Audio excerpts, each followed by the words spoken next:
आज मैं आपके लिए बाइबल की पुस्तक से हन्ना भविष्यवक्तनी की कहानी का संक्षिप्त विवरण लेकर आई हूँ, जो आपको लूका अध्याय वचन 2 के 36 से 38 में देखने को मिल जाएगा। बाइबल दर्शाती है यहाँ कि आशेर के गोत्र में से हन्ना नामक एक फनुएल की बेटी एक भविष्यवक्तनी थी और वह बहुत बूढ़ी थी।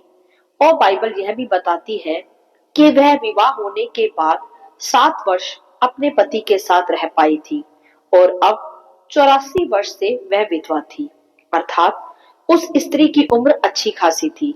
और बाइबल यह भी स्पष्ट करती है कि वह मंदिर को कभी नहीं छोड़ती थी, पर उपवास और प्रार्थना करके रात दिन वहां उपासना किया करती थी। और मेरे प्रियो, वह उस घड़ी वहां जाकर प्रभु का धन्यवाद करने लगी और उन सबों से जो यरूशलेम के छुटकारे की बाट जोते थे, उस बालक के विषय में बातें करने लगी। किस बालक के विषय? जी हाँ भाइयों बहनों, यहाँ हमारे प्रभु यीशु मसीह जगत के विषय ही बताया गया है और जिसकी की वह स्त्री बाट भी जो रही थी, वह उद्धारकर्ता प्रभु यीशु मसीह ही थे। हालेलुया। आइए अब हम यहाँ कुछ विशेष बातों का अध्ययन करेंगे। बाइबल स्पष्ट करती है कि वह स्त्री हन्ना बहुत बूढ़ी हो चुकी थी, अर्थात वह अपनी जवानी की उम्र से लेकर बुढ़ापे तक मंदिर को कभी नहीं छोड़ती थी और दिन रात वहां उपासना किया करती थी, उस भविष्यवाणियों को लेकर जो भविष्यवक्ताओं के द्वारा मसीहा के उत्पन्न होने की और जगत का पाप उठाने की और यरूशलेम के छुटकारे के विषय उन्होंने की थी। और अब वह स्त्री, जो कि स्वयं भी एक भविष्यवक्तनी थी, उन्हीं भविष्यवाणियों को पूरा होते देखने के लिए निरंतर रात दिन मंदिर में रहते हुए उपासना किया करती थी। और ऐसा ही करते करते उसे 84 वर्ष भी बीत गए और फिर उसने अपने उस इंतजार का, अपनी उन प्रार्थनाओं का उत्तर अपनी उन्हीं बूढ़ी व जीवित आंखों से देखा भी, प्रभु यीशु के बालक के रूप में उत्पन्न होने पर। हालेलुया। मेरे प्रियो, यहाँ इस छोटे से वचन व इस चरित्र से हमारे सीखने के विषय जो बात है, वह है भूख और प्यास के साथ निरंतर प्रार्थना आराधना करने के विषय। हालेलुया। ध्यान दे मेरे प्रियो यहाँ कि जब आपके जीवन में भी किसी प्रकार की कोई भविष्यवाणियों के शब्द आपको मिले हो या आप किसी भी प्रकार से लंबे समय से किसी प्रार्थना के उत्तर के विषय बाट जो रहे हो, तो ध्यान दे, प्रभु आज हमसे कहते हैं कि प्रार्थना का उत्तर आने तक हम धीरज ना छोड़े, निरंतर उपासना में दिन और रात लगे रहें। उसके पश्चात आपके इंतजार का प्रतिफल प्रभु आपको देने पर है। हालेलुया। जैसे कि हम देख सकते हैं, वहां उस बूढ़ी स्त्री हन्ना को भी मिला लंबे इंतजार के पश्चात अपनी उन्हीं बूढ़ी आंखों से अपने प्रार्थना के उत्तर के रूप में प्रभु यीशु को बालक के रूप में उत्पन्न होते हुए देखने के विषय। हालेलुया। मेरे प्रियो, यह चरित्र हमारे लिए एक प्रेरणादायक चरित्र है, जो कि हियाव ना छोड़ने के विषय, निरंतर रात और दिन प्रार्थना करने के विषय हमें प्रेरित भी करता है। कभी कभी हम प्रार्थना का उत्तर ना आने पर बहुत जल्दी टूट जाते हैं, निराश होने लगते हैं, हियाव को छोड़कर कुड़कुड़ाने लगते हैं। परंतु मेरे प्रियो, यहाँ हम उस स्त्री को देख सकते हैं कि किस प्रकार उसने 84 वर्ष तक, वो भी अपने विधवापन के 84 वर्ष तक, मंदिर को कभी नहीं छोड़ा।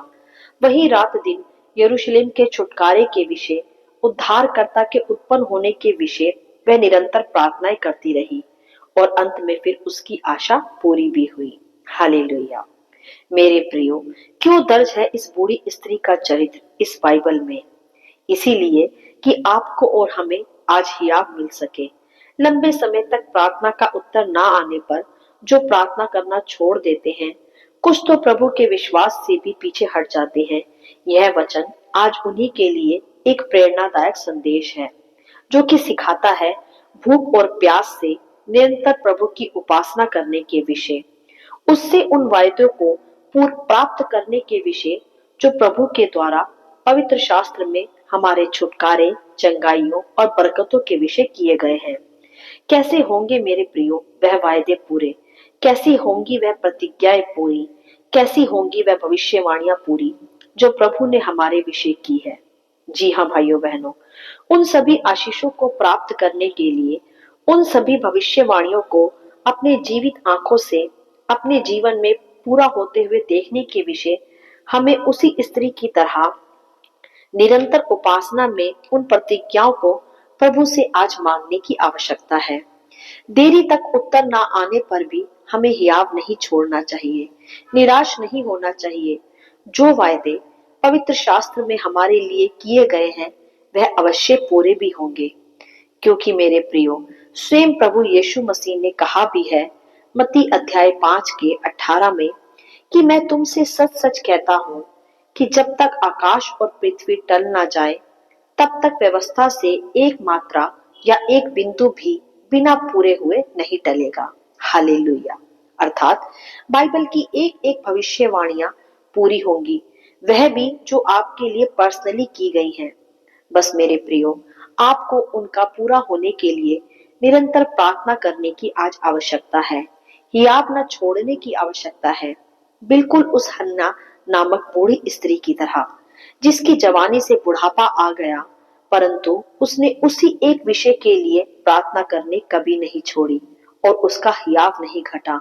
वह वही मंदिर में रात दिन उपासना कर भविष्य वक्ताओं के द्वारा की गई भविष्यवाणियों के आधार पर उद्धारकर्ता की निरंतर बाट जोहती रही कि उसके उत्पन्न होने की और यरूशलेम के छुटकारे की विषय प्रार्थनाएं करती रही। और मेरे प्रियो, हम देख सकते हैं वहां अंत में उसने अपनी आंखों से ही उद्धारकर्ता को देखा भी। और बाइबल स्पष्ट भी करती है भजन संहिता 91 के 16 में कि मैं उसको दीर्घायु से तृप्त करूंगा और अपने किए हुए उद्धार का दर्शन दिखाऊंगा। हालेलुया। जैसा हन्ना के जीवन में भी हम देख सकते हैं, दीर्घायु भी और उद्धार का दर्शन भी। मेरे प्रियो, यह चरित्र हमें सिखाता है कि हमें प्रभु के निकट निरंतर प्रार्थना के साथ जाते रहना चाहिए, उसके आंगनों में सदा प्रवेश किए रहना चाहिए, कभी हताश या निराश नहीं होना चाहिए। जो वायदा प्रभु ने आपसे किया है वह उससे अवश्य पूरा भी करेगा, फिर चाहे वह देरी से ही क्यों ना हो, एक निश्चित समय पर वह उसे अवश्य पूरा भी करेगा। इसीलिए मेरे प्रियो, हियाव बांधे रहें, निरंतर उपासना में लगे रहें, परमेश्वर के भवन में जाना कभी ना छोड़ें।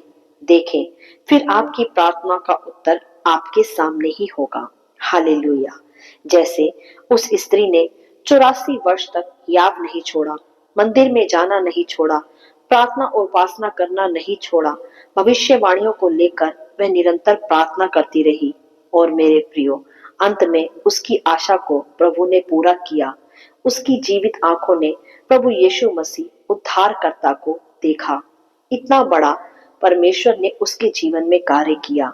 तो मेरे प्रियो, आपके जीवन में भी एक ब्रेक थ्रू आने के लिए परमेश्वर चाहते हैं कि आप निरंतर प्रार्थना करते रहें और आप भी अपनी जीवित आंखों से अपनी प्रार्थना का उत्तर अर्थात अपने उद्धार का दर्शन अवश्य देखेंगे।